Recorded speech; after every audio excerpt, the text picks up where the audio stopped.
निश्चित रूप से यहाँ दिए गए टेक्स्ट का बांग्ला अनुवाद है। सो हे गाइज, এখন ফাইনালি এসে গেছে আরও একটি ব্র্যান্ড নিউ সিরিজ যার নাম দ্য ওয়ার অফ কার্ডস। এই গল্পটি হতে চলেছে আমাদের হিরো চেন মুকে নিয়ে, যে একজন সাধারণ ছাত্র হলেও ভবিষ্যতে গড অফ কার্ড হতে চলেছে। এই গল্পের শুরু হয় একজন গার্ডিয়ানের প্রদর্শনের মাধ্যমে, যার উপর একটি কার্ড রক্ষা করার বিশাল দায়িত্ব রয়েছে। কারণ এটি আসলে কোনো সাধারণ কার্ড নয়, বরং এর ভেতরে রয়েছে জীবন সৃষ্টির লাইফ মেকিং ক্ষমতা। এমনকি এটি সম্পর্কে আমাদের এও বলা হয় যে এই কার্ডের জগতে এর ভেতরেই রয়েছে সবচেয়ে শক্তিশালী কার্ডের মহত্তম রহস্যগুলি, গ্রেটেস্ট সিক্রেটস। বলা যেতে পারে যে এই বিশ্ব আসলে কার্ডের ওপর ভিত্তি করেই চলে, এবং সেগুলির মধ্যে কার্ড অফ গডকে সর্বোচ্চ মনে করা হয়। এই বিশ্বের যেসব মানুষ কার্ডের উপর মাস্টারি অর্জন করে, দেবতাদের দ্বারা এই বিশ্ব পরিচালনার দায়িত্ব সেই সব মানুষদেরই দেওয়া হয়। অর্থাৎ তারাই এই বিশ্বের ঐতিহ্য, লেগাসি রক্ষার কাজ করে। আর সুপ্রিম গড অফ কার্ডের মাস্টার এখনও পর্যন্ত শত শত বছরেও কেউ হতে পারেনি, কারণ সেই কার্ডের ক্ষমতা এখনও সুপ্ত আছে। তার মালিকের সাথে দেখা হলেই তা জাগ্রত হবে। এই কারণেই কার্ড অফ গডকে এখন পৃথিবীতে পাঠানো হয়েছিল এই বিশ্বে তার নতুন মালিককে বেছে নেওয়ার জন্য, যাকে সে খুব শীঘ্রই খুঁজে পাবে। আর এই কার্ড তাকেই তার ক্ষমতাও দেবে, কারণ কার্ড অফ গডের জেগে ওঠার সময় এসে গেছে। কার্ডটি ভ্রমণ করতে করতে একটি ছোট দোকানের ভেতরে পৌঁছে যায়। অস্ত্র তৈরির কোম্পানিতে আক্রমণ। এরপর গল্পটি এখান থেকে স্থানান্তরিত হয় এবং আমাদের একটি অস্ত্র তৈরির কোম্পানি দেখানো হয়, যেখানে সমস্ত কর্পোরেট কর্মীরা তাদের কাজ করছিল। তাদের সকলের দল আলাদা ছিল এবং তাদের কাজও আলাদা আলাদা ছিল। আর এখানকার যে পাওয়ার সোর্স, সেটাও ছিল একটি সম্পূর্ণ সুরক্ষিত জায়গা, যেখান থেকে এবার আসলে টেলিপোর্টেশনের জন্য একটি দরজা খুলতে চলেছে। এটি খোলার সাথে সাথেই সমস্ত অস্ত্র এখান থেকে নিয়ে যাওয়া হচ্ছিল। এখানে যেমন যেমন করে কন্টেইনার আসছিল, শ্রমিকরাও তাদের কাজে ব্যস্ত ছিল, কিন্তু এখনও পর্যন্ত তাদের কেউই আসন্ন বিপদের সামান্যতম আঁচও করতে পারেনি। কারণ তখনই এই পোর্টালের ভেতর থেকে কিছু ডার্ক এনার্জি বের হতে দেখা যায়, যেখান থেকে এবার মানুষের সামনে উপস্থিত হয় একটি মেয়ে। তাকে দেখতেও খুব শক্তিশালী লাগছিল, যার কাছে অত্যন্ত দ্রুত গতির সুপার ফাস্ট স্পিড ক্ষমতা ছিল। কারণ সে পলক ফেলতে না ফেলতেই অত্যন্ত দ্রুত গতিতে এগিয়ে যায় এবং সামনে আসা সমস্ত শ্রমিকদের মেরে ফেলতে থাকে, কারণ তার কাছে ছিল একটি থান্ডার ফায়ার অস্ত্র। এবং আসলে এই কোম্পানিতে কার্ডস মেরামত করা হয়, যার কারণে তখনই সামনে আসে একজন খুব শক্তিশালী গার্ড, এবং তার কাছেও ক্ষমতার নামে ছিল একটি খুব বিশেষ কার্ড যা সে ব্যবহার করে, এবং তার সাহায্যে একটি খুব শক্তিশালী এনার্জি শিল্ড তৈরি করে ফেলে। এর সাথে সাথে তাকে থামানোর জন্য আরও অনেক সৈন্য সেখানে এসে গিয়েছিল। সেই সমস্ত লোকেরা তাদের নিজেদের ক্ষমতা ব্যবহার করে এনার্জি শিল্ড তৈরি করে ফেলেছিল, যাদের উপর এবার অত্যন্ত দ্রুত গতিতে আক্রমণ করার জন্য সেই মেয়েটি আসতে থাকে, যার কারণে গার্ড তার ক্ষমতা দিয়ে একটি বেশ বিপজ্জনক স্ল্যাজিং অ্যাটাকও করেছিল, কিন্তু মেয়েটি নিজেকে রক্ষা করে। এর পাশাপাশি আরও অনেক লোক এসে গিয়েছিল, যাদের কাছেও অতিপ্রাকৃত ক্ষমতা, সুপার ন্যাচুরাল পাওয়ার্স ছিল। কারোর কাছে গতি ছিল, তো কারোর কাছে শক্তি, আবার কারোর কাছে দুটোই ছিল। তাদের মধ্যে থেকে তখনই দুজন যোদ্ধা এই সৈন্যদের মেরে ফেলার জন্য এগিয়ে যেতে শুরু করে, যারা দ্রুত গতিতে গিয়ে এই শিল্ডে ধাক্কা মারে, যার ফলে সত্যিই সেই লোকগুলোর দ্বারা তৈরি করা সেই শিল্ডটি ভেঙে গিয়েছিল, যার পরে লোকেরা এই সৈন্যদের মারা শুরু করে দিয়েছিল। যতক্ষণ এই লড়াই চলছিল, ঠিক সেই মুহূর্তে সেখানে চলে আসে সেই সৈন্যদের জেনারেল, যার কাছেও ক্ষমতার নামে একটি খুব বিশেষ কার্ড ছিল। কার্ডটি সেট আপ করতে করতে সে বলতে শুরু করে যে, চলো এবার ইঁদুর বিড়ালের এই খেলাটা শেষ করা যাক। এরপরে তারা এখানে তাদের স্প্রিং রড বের করে নিয়েছিল, যার সাহায্যে তারা এখানকার সমস্ত আক্রমণকারীদের সাথে লড়াই করতে শুরু করে, যার ক্ষমতা সত্যিই খুব দুর্দান্ত ছিল, কারণ সে একাই এই সমস্ত লোকদের সাথে পাল্লা দিচ্ছিল। যে মুহূর্তে একজন আক্রমণকারী মেয়ে তার উপর আক্রমণ করতে যাচ্ছিল, সে তার রডের কেবল একটি আঘাতের মাধ্যমেই তাকে মেরে ফেলেছিল, যার ফলে বাকি আক্রমণকারীরা বেশ রেগে গিয়ে তার সাথে লড়াই করতে শুরু করে। জেনারেলের পাওয়ার লেভেল সত্যিই খুব অসাধারণ ছিল, কারণ সে একাই এই আক্রমণকারীদের দলের অনেক লোককে মেরে ফেলেছিল। এই দৃশ্য দেখে সেই দলের যে নেত্রী, যার নাম আমাদের যারা বলা হয়, সে প্রচণ্ড রাগের সাথে জেনারেলের উপর আক্রমণ করার জন্য যাচ্ছিল। এর সাথে সে তাকে বলে যে, যারা বেশি আবেগপ্রবণ হয় না, আমাদের এখান থেকে চলে যেতে হবে। তখন যারা তার চাবুকের সাহায্যে জেনারেলের উপর খুব বিপজ্জনক আক্রমণ করতে শুরু করে। জেনারেলও তার রডের সাহায্যে আক্রমণ করছিল, কিন্তু যারা বলে, এখন এই খেলা শেষ হয়নি। তুমি যা করেছ তার ফল তোমাকেই ভোগ করতে হবে, কারণ এখন তো এটা কেবল প্রতিশোধের শুরু মাত্র। সে সত্যিই তার চাবুকের খুব বিপজ্জনক আক্রমণ করে জেনারেলকে আহতও করে দিয়েছিল। এরপর যারা নিচে এসে জেনারেলের উপর আক্রমণ করতে যেতে থাকে। জেনারেল সাথে সাথেই সমস্ত নিয়ন্ত্রণ সেন্টারে পাঠিয়ে দেয়, যাতে তারা এখানে এসে সমস্ত কভারেজ সামলায়, যার ফলে এবার এখানে একটি খুব শক্তিশালী ট্যাঙ্ক চলে আসে। এটি চারদিক থেকে এনার্জি শোষণ করে এবং জারার উপর আক্রমণ করে দেয়, কিন্তু জারাকে বাঁচানোর জন্য তার মাস্টার সামনে চলে আসেন। চেন মু, কার্ড মেকার। এরপরে গল্পটি এখান থেকে স্থানান্তরিত হয় এবং আমাদের শহরের দৃশ্য দেখানো হয়, যেখানে এখন আমরা একটি বাড়ির ভেতরে একজন ছেলেকে দেখতে পাই, যার নাম চেন মু, এবং হলো আমাদের এই গল্পের প্রধান চরিত্র, মেইন প্রোটাগনিস্ট, যে একজন ছাত্র এবং সে অনেক পরীক্ষা নিরীক্ষাও করতে থাকে। স্পষ্টতই এটা কার্ডের দুনিয়া, তাই সবকিছুই চলে কার্ডের উপর ভিত্তি করে। চেন মু এখানে তার একটি পরীক্ষা করছিল। আসলে সে এখানে নিজের জন্য একটি নতুন কার্ড তৈরি করছিল। সেই সাথে তার চারপাশে আমরা একটি ছোট তেলাপোকাকেও ঘুরতে দেখতে পাই, যা সম্পর্কে চেন মু বলে যে এটি আসলে তার ছোট বন্ধু।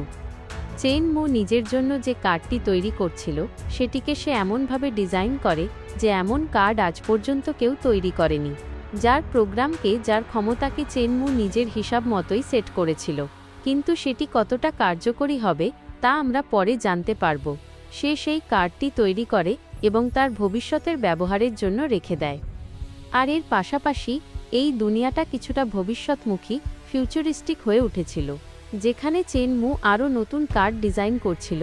ঠিক সেই মুহূর্তে চেন মু র বাড়িওয়ালি, ল্যান্ডলর্ড, দরজায় কড়া নাড়তে শুরু করেন এবং বলেন, চেন মু, তুমি এখনও পর্যন্ত তোমার ঘরের ভেতরে কি করছো? আর আমার থাকা সত্ত্বেও তুমি দরজা বন্ধ করার সাহসও দেখালে কি করে? আমাকে এটা বলো, তুমি কি অন্য কোথাও যেতে চাও না, নাকি সারাদিন এই ছোট ঘরেই ঢুকে থাকতে চাও? আর তোমার যে 6 মাসের ভাড়া বাকি আছে সেটা আজই দিয়ে দাও। তার দরজা ধাক্কা দেওয়ার কারণে সেই ছোট তেলাপোকাটির উপর একটি ছোট বাক্স পড়ে যাওয়ায় সেটির মৃত্যু হয়। এরপর চেন মু র বাড়িওয়ালি এই বলতে শুরু করেন যে, যদি তুমি দরজা না খোলো তাহলে আমিও বাইরে থেকে দরজা বন্ধ করে দেব, যাতে তুমি বাইরেও বের হতে না পারো। তখনই চেন মু র মনে পড়ে যে সকাল 8টা থেকে তার পরীক্ষাও শুরু হতে চলেছে। এই কারণে তাকে সময় থাকতে তার কলেজেও পৌঁছাতে হবে। চেন মু নিজেও এই ভেবে ভয় পাচ্ছিল যে জানি না সেখানে এখন তার সাথে কি হবে। এই কারণে তাকে সবার আগে এখান থেকে তার আঙ্কল হুয়া র কাছে যেতে হবে, যার কারণে এবার চেন মু সঙ্গে সঙ্গে জানালা দিয়েই বেরিয়ে পড়ে। এবং এখন চেন মু আমাদের এটা জানায় যে সে যেখানে থাকে তাকে তান ইউ ফেডারেশন বলা হয়, যা এই ডং সিং অ্যাক্রোপলিস জেনারেল এরিয়াতে পড়ে। এর পাশাপাশি সে আমাদের এও জানায় যে তার একটি স্বপ্ন আছে যে সে একজন কার্ড মেকার হতে চায়, এমন একজন কার্ড মেকার হতে চায় যা আজ পর্যন্ত হয়নি। যদিও চেন মু এই মুহূর্তে কেবল 1 স্টার এনার্জি কার্ড তৈরি করতে পারে, যা খুবই স্বাভাবিক এবং সাধারণ, কিন্তু আগামী ভবিষ্যতে চেন মু খুব বিশেষ কার্ড তৈরি করবে। নতুন কার্ড পেন, যার ফলে চেন মু সঙ্গে সঙ্গে এখান থেকে দৌড়াতে দৌড়াতে তার আঙ্কল হুয়া র দোকানের দিকে যাচ্ছিল। দোকানে ঢুকে সে নিজের জন্য একটি পেন খুঁজতে শুরু করে। তখনই চেন মু র চোখে একটি ছোট পাথর পড়ে, যা সে তুলেও নিয়েছিল। সেই সাথে তাকে সেখানেই আরও একটি কার্ড পড়ে থাকতে দেখা যায়, যা আসলে কার্ড অফ গড, কিন্তু সেটিকে তুলতে না তুলতেই সেই কার্ডটি আবার সেখানেই পড়ে যায়, কারণ সেখানে চলে এসেছিলেন আঙ্কল হুয়া, যিনি চেন মু র কান টেনে ধরে বলছিলেন যে, আমি এইমাত্র সব পরিষ্কার করলাম আর তুমি আবার নষ্ট করতে চলে এলে। তুমি রোজ রোজ তোমার এই যে মাথা লাগাও, তার কারণে একটু তোমার চোখগুলোকে তো দেখো, এত ছোট হয়ে যাচ্ছে। চেন মু বলে, আঙ্কল হুয়া, আমার একটা পেনের দরকার। আঙ্কল হুয়া তাকে বলেন যে তার আগে তোমাকে আমার বিলবোর্ড বের করতে সাহায্য করতে হবে। চেন মু রও তাড়াতাড়ি যেতে হতো, তাই আঙ্কল তাকে বলেন যে তাড়াতাড়ি আমাকে সাহায্য করো। এই কারণে তারা দুজনেই ডিজিটাল বিলবোর্ড বের করতে শুরু করেন। চেন মু তাকে বলছিল যে, আঙ্কল, আপনি সব পেন কোথায় রেখেছেন? আঙ্কল তাকে বলেন যে, আমাকে বলো তো, আসলে তোমার কোন পেনটি চাই? চেন মু বলে যে, আমার কার্ড পেন চাই, যার সাহায্যে আমি নতুন কার্ড তৈরি করতে পারি, কারণ আসলে তার যে কার্ড পেন সেটা ভেঙে গেছে। সে ভুল করে সেই বিলবোর্ডটি আঙ্কলের পায়ের উপর রেখে দিয়েছিল। আঙ্কল তাকে বলেন যে, চিন্তা করো না, অন্তত আমার বুড়ো হাড় তোমার তরুণ হাড়ের চেয়ে তো মজবুত। তিনি বলেন, ঠিক আছে, আমি তোমাকে পেন দিচ্ছি, কিন্তু তার আগে এই বিলবোর্ডটা খুলে দাও। যেখানে চেন মু সঙ্গে সঙ্গে সেই ডিজিটাল বিলবোর্ডটি অ্যাক্টিভেট করে দিয়েছিল, কিন্তু এই বিলবোর্ডটি ঠিকমতো কাজ করে না, যার ফলে এর ভেতরে কোনো ত্রুটি এসে গিয়েছে। আঙ্কল তাকে বলেন যে, তুমি তোমার কার্ড বানাতে এত বেশি ব্যস্ত থাকো যে তুমি জানি না কতগুলো কার্ড পেন ভেঙে ফেলেছ। এটা আমার পক্ষ থেকে তোমার জন্য শেষ পেন। চেন মু যেই এখান থেকে যেতে শুরু করে, আঙ্কল তাকে বলেন যে, আমাকে কিছু তো দিয়ে যাও। তখন চেন মু তাকে টাকা দেয় এবং এখান থেকে যেতে শুরু করে। কিন্তু তখনই সে যাওয়ার আগে আঙ্কলকে জিজ্ঞাসা করে যে, আচ্ছা, আপনার কাছে যে বেকার এবং বেশ অদ্ভুত কার্ডটি পড়ে আছে, সেটা কি আমি নিয়ে যেতে পারি? দেখতে তো কোনো কাজের মনে হয় না, আর সম্ভবত আপনার জন্য এটা কোনো কাজের হবেও না। আঙ্কল তাকে বলেন যে, ঠিক আছে, যে কোনো বেকার কার্ড তুমি চাইলে নিয়ে যেতে পারো। তার ধন্যবাদ জানিয়ে চেন মু খুব দ্রুত গতিতে এখান থেকে তার কলেজের দিকে যেতে শুরু করে। সে বলতে থাকে যে, আমি আপনার বিলবোর্ডটি সন্ধ্যার সময় ঠিক করার চেষ্টা করব। সেই সাথে তখনই আমরা আঙ্কলের কাছে একটি কার্ড দেখতে পাই, যা তার বিলবোর্ডের কার্ড, এবং তিনি সেটিকেই ঠিক করার চেষ্টা করবেন। পরীক্ষার সময় এরপরই আমাদের পরের দৃশ্যে দেখানো হয় চেন মুর প্রশিক্ষণ ক্লাস, ট্রেনিং ক্লাস, যেখানে শিক্ষক সমস্ত ছাত্রদের উপস্থিতি নিচ্ছিলেন। কিন্তু দেখে মনে হচ্ছিল যেন এর মধ্যে কোনো ছাত্রই এই শিক্ষককে গুরুত্ব দেয় না। কারোর ঘুম আসছিল, তো কিছু লোক মজা করছিল। এখানে কিছু মেয়ে এমনও ছিল যারা খুবই বেচালের ধরনের ছিল। এখন এখানে আসতে চলেছেন জুও ফ্যামিলির প্রবীণ এলডেস্ট, যিনি তার উড়ন্ত গাড়ি থেকে সবার সামনে একটি খুব জমকালো প্রবেশ করেন। তখনই ক্লাসে উপস্থিত শিক্ষক এই বলতে শুরু করেন যে, আপনাদের পরীক্ষা এখন খুব শীঘ্রই শুরু হতে চলেছে, এবং যে এই পরীক্ষায় পাশ করবে সে শহরে ডংহুয়া ইউনিভার্সিটিতে ভর্তি হওয়ার সুযোগ পেতে পারে, এবং আমার মনে হয় এটা তোমাদের জন্য একটি খুব বড় সুযোগ হওয়া উচিত। এই কারণে তোমাদের নিজেদের পরীক্ষার উপর মনোযোগ দেওয়া খুব বেশি দরকার। কিন্তু এই ছাত্ররা তো শিক্ষকের কথায় মনোযোগও দিচ্ছিল না, বরং তারা জিনিসপত্র তুলে তুলে ছুঁড়ছিল, যার মধ্যে কিছু তো সেই শিক্ষককেই লাগছিল। এই মুহূর্তে তখনই জুওর প্রবেশ হতে চলেছে, যিনি আসলে ডংহুয়া ইউনিভার্সিটির ছাত্রদের প্রেসিডেন্ট, এবং তার পুরো নাম আমাদের সিনিয়র জুও টাং বলা হয়, যিনি আসলে এখানে হতে চলা এই পরীক্ষার তত্ত্বাবধান করবেন। তাকে এখানে হাততালি দিয়ে স্বাগত জানানো হয়। এখন আমরা রাস্তায় দৌড়াতে থাকা চেন মুকে দেখতে পাই, যার কাছে পরীক্ষায় অংশ নেওয়ার জন্য খুব কম সময় বাকি ছিল। তখনই আমরা জুওকে দেখি, যিনি এখানে উপস্থিত ছাত্রদের উপর মনোযোগ দেন, এবং তিনি জানতে পারেন যে এরা সবাই হলো 1 নম্বরের চূড়ান্ত বোকা ছাত্র। তখনই আমরা সেই শিক্ষককে দেখতে পাই, যিনি এখানে আসার জন্য জুওকে ধন্যবাদ জানাচ্ছিলেন। কিন্তু এই সমস্ত বাচ্চাদের সামলানোর সাহস সেই শিক্ষকের মধ্যে ছিল না। জুও বলেন যে, শিক্ষক, এবার আপনি এখান থেকে যান, এখানকার সব কিছু এবার আমি নিজেই সামলে নেব। এরপর যখন সেই শিক্ষক এখান থেকে যাচ্ছিলেন, তিনি ভুল করে একটি দরজায় ধাক্কা খান, যার ফলে সমস্ত ছাত্র তার মজা করতে শুরু করে। জুও বলেন যে, বাস করো, এবার চুপ হয়ে যাও এবং পরীক্ষার জন্য তৈরি হয়ে যাও, কারণ এবার পরীক্ষা দেওয়ার সময় হয়েই গেছে। এই মুহূর্তে তখনই চেন মু পৌঁছে যায়। সে যখন তার সিটে পৌঁছাতে যাচ্ছিল, তখন একজন ছাত্র ভুল করে তাকে ফেলে দেয়, যার কারণে চেন মু দরকারি তরলটি, লিকুইড, নিচে পড়ে ভেঙে যায়। সে জুওকে অনুরোধ করে যে, আমি কি আরও এটা নিতে পারি? কিন্তু জুও তাকে বলেন যে, ভালো হবে যদি তুমি তোমার সিটে বসে যাও, কারণ তার মনে হচ্ছিল যে এই ছাত্রটি কোনো অবস্থাতেই পাশ করতে পারবে না। চেন মু অন্য কারোর কাছ থেকে সাহায্য চাওয়ার চেষ্টা করে, কিন্তু কেউ তার সাহায্য করতে রাজি হয় না। চেন মু নিজেও বুঝতে পারছিল না যে তাকে আসলে কি করা উচিত। তাকে যে কোনো মূল্যে কোনো না কোনো রাস্তা বের করতেই হবে, কারণ একটি স্টার কার্ড তৈরি করার জন্য সবচেয়ে দরকারি হয় ব্লু কার্ড, এবং এই কালি ইঙ্ক তৈরি করার জন্য প্রয়োজন হয় ব্লু স্টোনার স্টোনের, যাকে গুঁড়ো করে এবং কিছুটা জল মেশানোর পরে অবশেষে সেই তরলটি তৈরি হয়ে যায়। আর সে ভাবতে শুরু করে যে সবচেয়ে দরকারি উপাদান হলো সেই পাথরটি। চেন মু র মনে পড়ে যে সেই পাথরটি এখনও তার কাছে আছে, যার সাহায্যে তাকে গুঁড়ো করার পরে হয়তো সে সেটা তৈরিও করতে পারে। তখন চেন মু সেই পাথরটি গুঁড়ো করে এবং অবশেষে ব্লু ইঙ্ক তৈরি করে ফেলে। ঠিক সেই মুহূর্তে তখনই আমরা ক্লাসের বাইরে একটি মেয়েকে দেখতে পাই, যে তখনই মি জুয়োকে বাইরে ডেকে নেয়। জুয়ো তখনই বাইরে যান এবং তাকে বলেন যে, মিস ট্যাং, তুমি এখানে কি করছো? আমি কি জানতে পারি যে তুমি এখানে কেন এসেছ? তখন মিস ট্যাং বলেন যে, সিনিয়র, আমি এখানে ট্রেনিং ক্লাস থেকে কিছু বন্ধুদের খোঁজার জন্য এসেছি। হতে পারে যে এখানেও আমার কিছু নতুন বন্ধু তৈরি হয়ে যাবে। তখন জুয়ো বলেন যে, দেখো, এটা তো আমি ভালো করেই জানি যে এটা সেই কারণ নয়। যা হোক, তুমি আমাকে তাড়াতাড়ি বলো।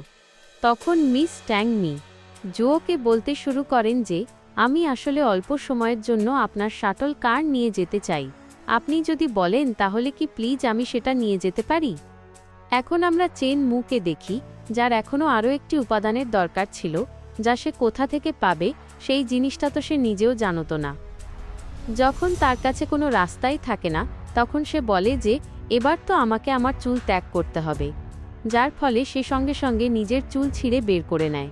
এই দৃশ্য দেখে বাকি ছাত্ররা তো চমকে যায়, যা চেন মু জ্বালিয়ে দেয় এবং নিজের ব্যবহারেও নিয়ে নেয়। চেন মুর ট্যালেন্ট। তখনই আমরা জুয়োকে দেখতে পাই, যিনি মিস ট্যাংকে এই বলতে শুরু করেন, তোমার এটা জানা উচিত যে এখন শহরে কত বেশি অশান্তি ছড়িয়ে পড়েছে চারদিকে এবং অনেক জায়গায় অবৈধ অস্ত্রও দেখা গেছে। এই কারণে আমি তোমাকে কিছুতেই অনুমতি দেব না যে তুমি এখান থেকে কোথাও বাইরে যাও। সেই সাথে তোমার এটা জানা খুব জরুরি যে তুমি আসলে কে। আমি একেবারেই চাই না যে তুমি কোনো অবস্থাতেই কোনো বিপদে পড়ো। মিস ট্যাং বলতে শুরু করেন যে, সিনিয়র, আপনার এই বিষয়ে কোনো চিন্তা নেই যে আমি এই মুহূর্তে কত ভালো বন্ধু তৈরি করেছি। আপনি নিজেই ভাবুন যে ভালো লোক আমার সাথে থাকার কারণে আসলে কে হবে যে আমাকে ক্ষতি করবে। জুয়ো বলেন যে, দেখো, আমি তোমার বন্ধুদের লক্ষ্য করছি না, বরং তোমার তো এই ট্রেনিং ক্লাসের সমস্ত ছাত্রদেরকে দেখা উচিত। আমার তো এমন একেবারেই মনে হয় না যে তাদের মধ্যে কেউ তোমার বন্ধু হওয়ার যোগ্যও বটে, কারণ তাদের মধ্যে কেউই আমাকে ততটা পরিশ্রমী মনে হয়নি যতটা হওয়া উচিত। আমার তো মনে হয় যে এবারও একজনও এমন ছাত্র হবে না যে এখান থেকে এগিয়ে যাওয়ার জন্য যোগ্যতা অর্জন করবে, কারণ তাদের মধ্যে কেউ এটাও জানে না যে আসলে 1 স্টার এনার্জি কার্ড তৈরি করতে হয় কিভাবে। এবার তুমি নিজেই আমাকে বলো, এদের মধ্যে কেউ কি তোমার মতো প্রতিভার বন্ধু হওয়ার যোগ্য? এখন আমরা চেন মুকে দেখতে পাই যে অবশেষে তার সেই ব্লু ইঙ্ক তৈরি করে ফেলেছিল, যা সে কিছুটা জলের সাথে যোগ করে এবং তার চূড়ান্ত পণ্যটি ফাইনাল প্রোডাক্ট তৈরি করেই ফেলে। আর এবার সময় এসে গেছে তার পেন ব্যবহার করার। তখনই আমরা মিস ট্যাংকে দেখি, যিনি তার সিনিয়রকে এই বলছিলেন যে, আমি জানি যে তুমি কেবল বাকি লোকদের তোমার সামনে নিচু দেখাতে চাও। এই কারণে সে তার কথা না শুনেই যেতে শুরু করে, তখন তাকে থামিয়ে দেননি। জুয়ো বলেন যে, তোমার কি সত্যিই আমার কথায় বিশ্বাস নেই? চলো, এসে যাও, আমি সবকিছু তোমার সামনে প্রমাণ করেই দেখিয়ে দিচ্ছি। যদি এতগুলো ছাত্রের মধ্যে কেউও 1 স্টার এনার্জি কার্ড তৈরি করে ফেলে, তাহলে আমি তোমার কথা মেনে নেওয়ার জন্য তৈরি হয়ে যাব। মিস ট্যাং বলেন যে, চলো দেখে নেওয়া যাক যে আসলে সত্যি কি এবং মিথ্যা কি। যার ফলে এবার তারা দুজনেই ক্লাসের ভেতরে পৌঁছে যান, যেখানে আমরা তখনই চেন মুকে দেখতে পাই যে অবশেষে একটি 1 স্টার কার্ড তৈরি করে ফেলেছিল, যা সে সঙ্গে সঙ্গে সিনিয়র জুয়োকে দেখাতে শুরু করে। চেন মুর প্রতিভা দেখে এখানে উপস্থিত সমস্ত লোক তো চমকেই যায়। চেন মু জুয়োর কাছে যায় এবং তাকে বলে যে, সিনিয়র, আমাকে এখান থেকে তাড়াতাড়ি যেতে হবে। এই কারণে সে তার কার্ড দেখিয়ে সঙ্গে সঙ্গে এখান থেকে যেতেও শুরু করেছিল। এই দৃশ্য দেখে মিস ট্যাং তখনই জুয়োকে এই বলতে শুরু করেন, এই ছেলেটি যে কার্ডটি তৈরি করেছে, আপনি কি সেটাকে যোগ্য করবেন? জুয়ো বলেন যে, হ্যাঁ, আমি তা করতে তো পারি, কিন্তু আমার এই কথাটায় বিশ্বাস হচ্ছে না। এর কাছে ব্লু কার্ড ইঙ্ক না থাকা সত্ত্বেও সে আসলে এমনটা করল কিভাবে, বরং সে তো সবার আগে কার্ডটিকে একদম নিখুঁতভাবে ডিজাইনও করে দিয়েছে। যে কার্ডটি দেখে জুও ও আশ্চর্য হয়ে গিয়েছিলেন এবং তিনি তার এনার্জি পরীক্ষা করতে শুরু করেন তার ডিভাইসের ভেতরে, যা পুরোপুরি এনার্জিতে ভরা ছিল এবং চেন মু পাশ হয়ে গিয়েছিল। এই জিনিসটি দেখে মিস ট্যাং খুব বেশি খুশি হয়ে যান। তিনি সঙ্গে সঙ্গে তার গাড়ির চাবি নিয়ে এখান থেকে চলে যান। জুও বলেন যে এই ছেলেটি 1 স্টার কার্ড এত কম খরচে কিভাবে তৈরি করল। এই কারণে জুও র যে আগ্রহ সেটা চেন মু র প্রতি আরও বেশি বেড়ে গিয়েছিল, কারণ এমন কোনো শিষ্য তিনি এই মুহূর্তে দেখেননি। Card of god. এরপর পরের দৃশ্যে আমাদের চেন মুকে দেখানো হয় যে অবশেষে রাতের খাবার খাওয়ার পরে তার ঘরে পৌঁছে গিয়েছিল এবং বলে যে সত্যিই আঙ্কল হুয়া খুব সুস্বাদু খাবার বানিয়েছিলেন, কিন্তু সে এখনও পর্যন্ত তার বিলবোর্ড ঠিক করেনি, কারণ এর ভেতরে নিশ্চয়ই কোনো না কোনো ত্রুটি থাকা উচিত। এই কারণে সে বলে যে আমি তার জন্য আগামীকাল একটি নতুন কার্ড তৈরি করব। চেন মু যেই শুতে যাচ্ছিল তখনই তার সেই বেকার কার্ডটির কথা মনে পড়ে। সে সেটা বের করে দেখে এবং এই বলতে শুরু করে যে আরে আমি তো এই কার্ডটির কথা সম্পূর্ণভাবেই ভুলে গিয়েছিলাম। কিন্তু সবচেয়ে বড় যে বিশেষত্ব সেটা হলো এই যে সে এখনও পর্যন্ত এমন অদ্ভুত কার্ড দেখেনি। এই কারণে সে আজ রাতে এই কার্ডের উপর খুব মনোযোগ সহকারে গবেষণা করতে চলেছে, যাতে সে এর গঠন এবং এর এনার্জি সম্পর্কে তথ্য নিতে পারে। এর উপরের স্তরটি খুলতেই সে এর অভ্যন্তরীণ কাঠামো ইন্টারনাল স্ট্রাকচার দেখতে শুরু করে, যা সত্যিই দেখতে খুব সুন্দরও লাগছিল, কারণ এমন কাঠামো সত্যি কোনো কার্ডের ভেতরে দেখা যায়নি। আর কেনই বা এটা আশ্চর্যজনক হবে না, কারণ এটা আসলে কার্ড অফ গড। এমনকি এই কার্ড তো নিজে থেকেই ঝলমল করতেও শুরু করে। চেন মু র দেখতে এমন মনে হচ্ছিল যেন এই কার্ড কোনো অন্য দুনিয়া থেকে এসেছে, কারণ চাঁদের আলো পড়ার কারণে এই কার্ডটি একটি আলাদা ধরনের ঔজ্জ্বল্য শাইনিং দিচ্ছিল। চেন মু বলে যে চলো যাই হোক, এবার আমি এটাকে একটু পরীক্ষা করে দেখি, যা সে সঙ্গে সঙ্গে তার টেস্টিং ডিভাইসের ভেতরে লাগিয়ে দিয়েছিল। সেটি লাগানোর কারণে হঠাৎ করেই ক্ষমতার এমন একটি উত্থান পতন ফ্লাকচুয়েশন দেখা দিয়েছিল, যার কারণে চেন মু র ঘরের সমস্ত দৃশ্যই পাল্টে গিয়েছিল। চেন মু র এমন মনে হতে শুরু করে যেন সে কোনো একটি খুব গভীর খাদের ভেতরে পড়তে যাচ্ছে। রহস্যময় ব্যক্তি। যার কিছু সময় পরে আমাদের সেই পোর্টালটি দেখানো হয়, যেখানে আমরা একজন গার্ডিয়ানকে দেখতে পাই যে তার মাস্টারের সামনে পৌঁছে যায়, যিনি রাগের সাথে এই বলতে শুরু করেন যে তোমরা সবাই বেকার, যার কারণে আমার খুব বেশি ক্ষতিও হয়েছে। তখন লোকটি এই বলতে শুরু করে যে কেবল একটি জিনিস আছে যা আমি এখনও পর্যন্ত বুঝতে পারিনি, যে আমরা এই বাই ইউয়ান নামের জায়গা থেকে অনেক বছর ধরে সরবরাহ সাপ্লাইজ করে আসছি এবং আজ পর্যন্ত আমাদের লোকেদের ডেলিভারি দিতে কখনো দেরি হয়নি। কিন্তু আজ হঠাৎ করেই যে লোকেরা এসে গিয়েছিল তাদের সম্পর্কে তো এই জানাও ছিল না।